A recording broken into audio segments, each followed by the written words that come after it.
All right, everyone. The fake news New York Times that now is getting canceled even by leftists for daring to disclose in part the identity of the so-called whistleblower within the White House who's apparently CIA, and there's nothing odd whatsoever about that fact, especially after they apparently changed the rules with regards to whistleblowing. Very mysterious how that happens in the Trump presidency, but, that's a conspiracy theory, so we won't talk about it lest we get algorithmically demoted as usual. By the way, actually less algorithmic demotion on political channels at the moment. Yeah, YouTube has at least in part cleared things up because what happened is Crowder exposed them in part. I think Tim Pool was part of that as well. He's talked about it. In my case, I'm now available in places like Germany, Italy, and France, which I wasn't for a very long time. For 10 years, I was demoted in these countries. You couldn't subscribe to me unless you were on a VPN or you logged in through a different nation's connection. Like you fiddled with the URL manually, and then you could watch my videos, subscribe to me. But if you tried to do it through youtube.de or whatever it would be, you wouldn't be able to actually subscribe to me, and it would just prompt you to unsubscribe from my channel because of wrongthink. Anyway, the New York Times now had an op-ed in there whining about Trump, saying he's disqualified from running. It is imperative that he be impeached and removed from office. I'm thinking to myself, for what? Again, what are you going to impeach him for? Because you haven't actually even finished your inquiry yet. The House has to do that.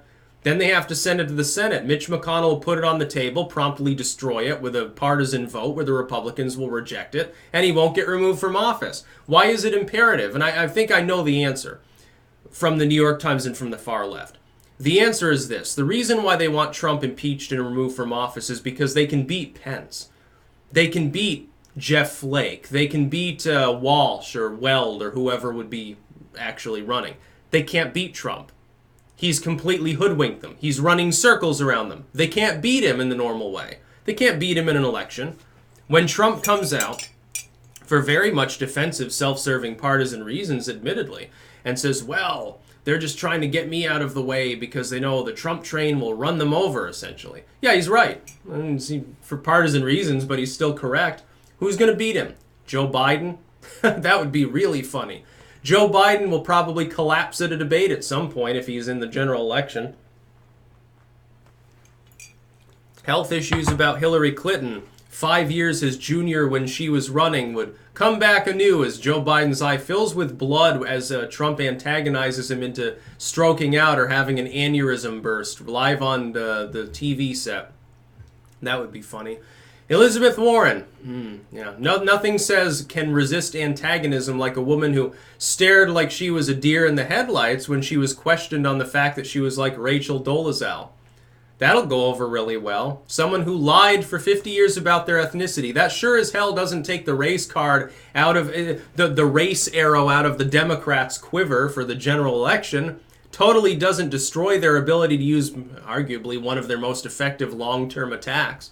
It's wearing off now, but it's still there. What about gender?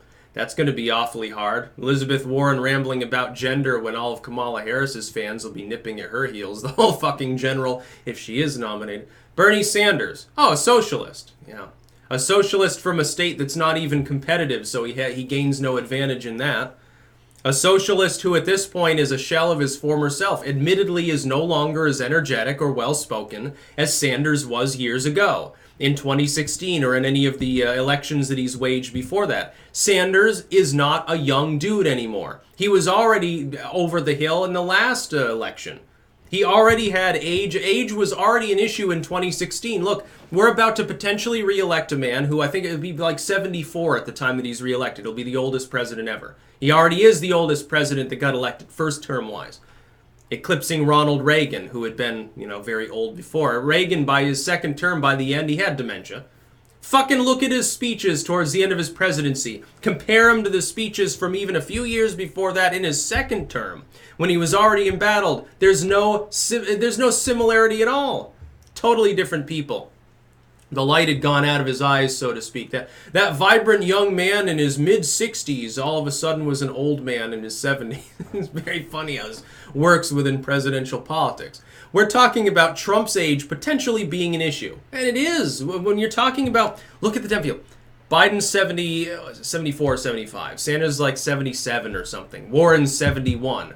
They're all in their 70s. The three viable people, the people that have the numbers to potentially be in competition are all in their 70s. They're going to be running against a dude in his 70s. Pence would be, by the way, a nice fresh young face. Isn't he in his early 60s or something? He's a young dude compared to these people. Maybe they should be careful what they wish for. They want to impeach and remove Trump because they can't wage a campaign against him. They don't have a candidate.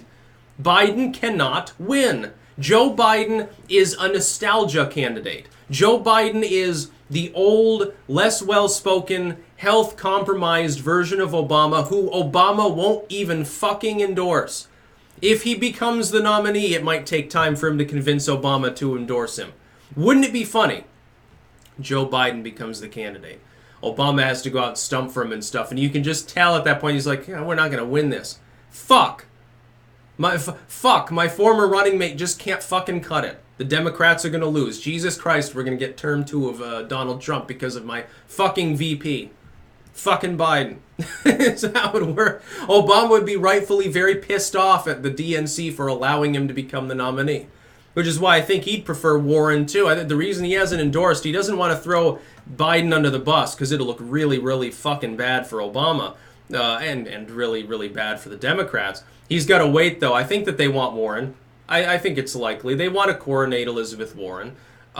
They think that she can win. I doubt that. I think Trump would have a very fun time calling her Pocahontas on a live debate stage and digging out, the fact that she was basically center-left at most for most of her career, and then all of a sudden, the last couple of years became a progressive. Did I not warn that this was what was going to happen? Before 2016 was over, when it became clear Warren wasn't jumping in, she was already being groomed for a future presidential run. That much was clear. I predicted that. She was going to go and go further to the left because her idea was to be the missing link between the progressive left and the centrists of the party. Get the corporate money, which she has. She had it from her Senate campaign, but also get the grassroots support, the door-knocking, teens and 20-somethings. The activistic college-age kids will form ranks for her because she's pretending to be on the left.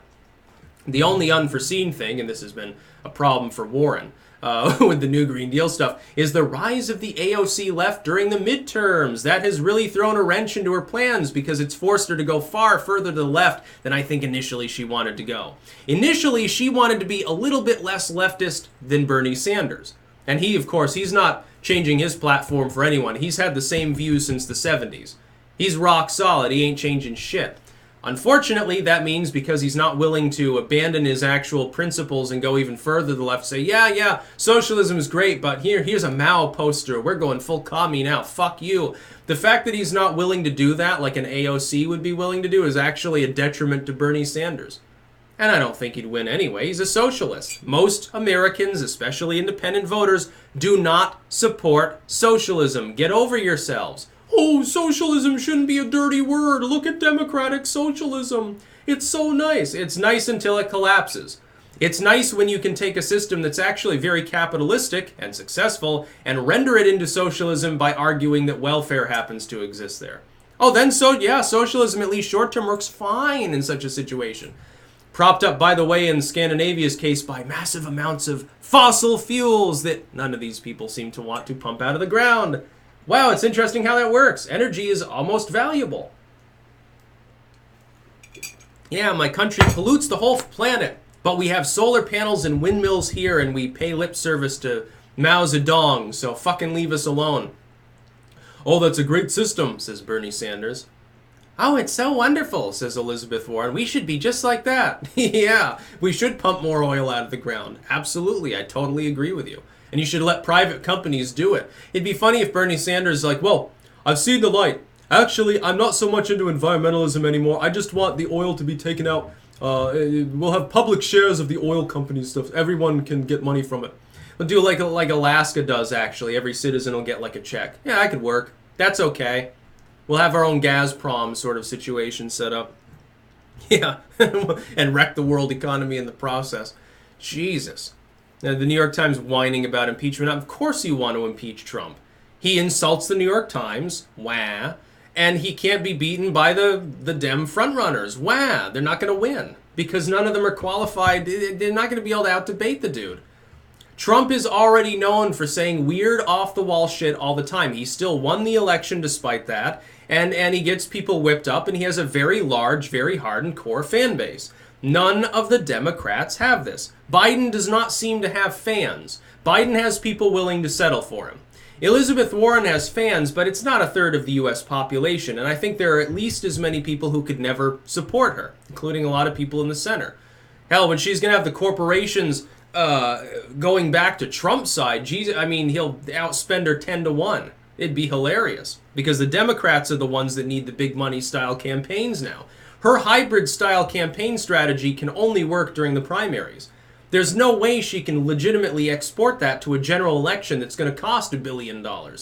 She's not going to be able to avoid the corporate teat. Well, what happens if all those corporations decide, we're sticking with Trump. He's going to give us another tax break. Oh my God, she'll get plowed under. And all of the whining in the world, well, Trump is the corporate candidate. No, his core fans will never take that bait. They're never going to believe you, even if it's true. Why? Because he was the total grassroots candidate the last time around. And he told the donor class to shove it. And he'll do that this time too. He'll have a bunch of super PACs running interference for him, and he'll insult them the whole time. And they'll cheer. They'll cheer while he insults the donor class. That's how powerful Trump has become. It's really, really funny to see the Democrats maneuvering right now. I mean, what the hell are you even bothering with the impeachment? You're not going to be able to remove him from office. You're still going to have to run against him.